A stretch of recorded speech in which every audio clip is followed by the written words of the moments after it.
Assalamualaikum warahmatullahi wabarakatuh. Perkenalkan, nama saya Safinah Putri Salina, tim 1020-2207. Pada kesempatan kali ini, saya akan menjelaskan mengenai geologi Indonesia pada Banda Aceh 1, Nusa Tenggara Timur, Maluku Selatan.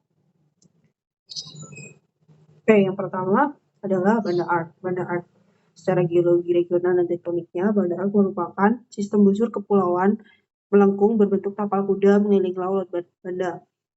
Busur Banda ini merupakan pertemuan dari 3 lempeng utama, dari lempeng Pasifik, Eurasia, dan Indo-Australia yang saling bersubduksi. Subduksinya membentuk zona tumbukan atau disebut collision zone di wilayah timur dan sekitarnya. Banda Aceh ini terdiri dari Inner Banda Aceh dan juga Outer Banda Aceh. Inner Banda Aceh merupakan jalur vulkanik aktif dari Bali hingga Ambon, sedangkan Outer Banda Aceh non-vulkanik yang disebabkan oleh kolisi membentang dari Sumba, Timor, Tanimbar, Kai, Aru yang merupakan zona akresi. Terdapat 2 basin laut dalam, yaitu pada Banda Sea dan juga Weber Deep. Weber Deep ini merupakan palung yang sangat dalam, memiliki kedalaman hingga 7.400 meter. Selanjutnya ada evolusi tektonik dari Banda Aceh. Pada masa Miosen awal, terjadi subduksi aktif di busur Banda. Kemudian mulai terbentuk Laut Banda. Pada masa Miosen tengah hingga akhir, terjadi rollback slab yang menyebabkan ekstensi dan pembentukan kerak samudra di Banda. Rollback slab ini menyebabkan ekstensi neogen yang membentuk Laut Banda atau disebut juga back arc spreading. Kemudian pada masa Pliocene terbentuk subduksi yang menyebabkan kolisi lempeng India Australia ke arah utara di bawah lempeng Banda. Terus kemudian terjadi juga uplift yang membentuk Timor, Sumba, dan Wetan. Sedangkan masa Pleistocene hingga kini terjadi vulkanisme aktif di busur dalam, terjadinya uplift dan deformasi yang terus berlanjut. Weber Deep sendiri terbentuk dari proses hiperekstensional yang menunjukkan kerak bawah atau mantle yang terangkat. Banda Ridge, Lucipara, Rama, dan Sita adalah blok kontinen dari sisa busur vulkanik tua. Back arc thrusting muncul di belakang busur vulkanik, yaitu Flores hingga Wetar akibat reaksi dari kolisi lempeng. Berikut adalah ilustrasi dari tektonik yang terjadi pada Banda Aceh. Pada bagian bawah terjadi subduksi, pada bagian southwest terjadi kolisi, kemudian pada Inner Banda tersebut merupakan jalur vulkanis. Kemudian ada stratigrafinya. Stratigrafi di Laut Banda dan Ridge berupa kerak samudra berumur neogen, yaitu 12 hingga 3,5 ma, blok kontinen tua berumur Trias Oligen, batuan metamorf berupa filit, amphibolit, sisa busur vulkanik tua, Lucipara Arc.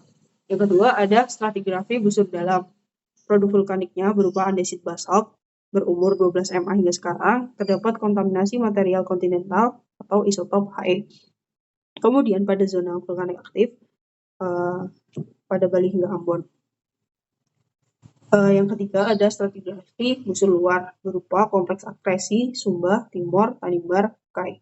Satuan batuannya berupa sedimen laut dalam flinch, marl, dan radiolarit. Kemudian ada karbonat rumbul berumur paleogen hingga neogen, ada opiolit dan batuan metamorf dari Banda Teren.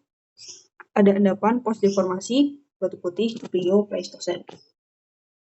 Kemudian ada geologi regional dan tektonik. Ada Nusa Tenggara Timur. Nusa Tenggara Timur ini geologi regional dan tektoniknya. NTT sendiri merupakan wilayah yang terdiri dari pulau-pulau di bagian timur busur Sunda hingga Banda, seperti ada Flores, Alor, Wetar, yang merupakan bagian dari busur dalam vulkanik aktif. Kemudian ada Pulau Sumba dan Sapu, merupakan bagian dari busur luar yang non-vulkanik atau port X. Kemudian ada Timor dan Roti, serta pulau-pulau kecil lain merupakan bagian dari zona kolisi antar lempeng Australia dan lempeng Banda. Kawasan-kawasan ini merupakan transisi antara zona subduksi aktif dengan zona tumbukan yang menjadikannya unik secara geotektonik.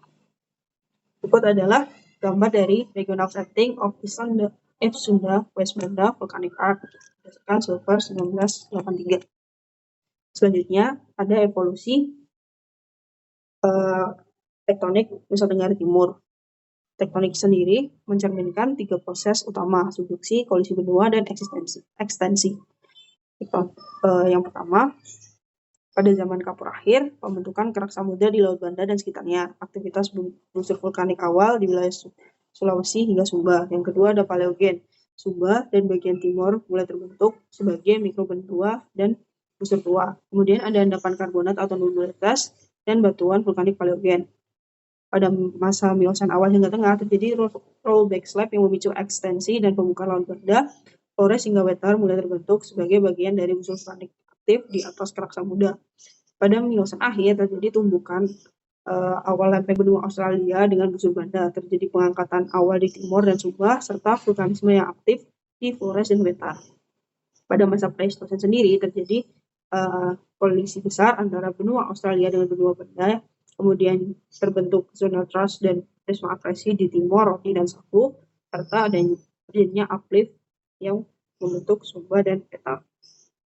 Selanjutnya, aktivitas vulkanik aktif di Flores, Lembata, Adora pada masa Pleistosen hingga Lulusen. Kemudian ada paper thrusting di belakang busur akibat blocking zona subduksi. Ada teras karang yang berangkat menunjukkan uplift yang berkelanjutan. Selanjutnya, ada stratigrafi di Nusa Tenggara Timur. Yang pertama ada busur dalam, yaitu Pulau Flores, Alor, Wetar. Batuannya berupa batuan vulkanik andesit basalt berumur Pliocene hingga Quarter. Produknya piroklastik, lava, maupun intrusi.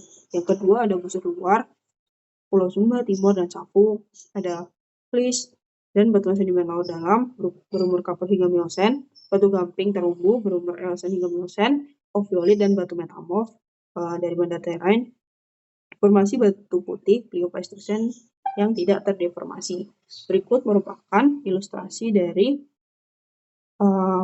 proses tektonik di Pulau Lombok.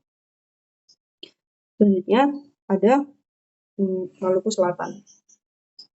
Untuk geologi regional dan tektoniknya, Maluku Selatan merupakan bagian dari busur luar Banda yang bagian non-vulkaniknya berbatasan langsung dengan laut dan Banda dan zona lempeng Australia. Wilayah Maluku Selatan dalam konteks ini merujuk pada gugusan Pulau Tanimbar, Kepulauan Kai, baik Kai besar, Kai kecil, dan Tayandu, dan Pulau Aru yang berada di bagian tengah Banda Arc. Berikut adalah peta Maluku Selatan.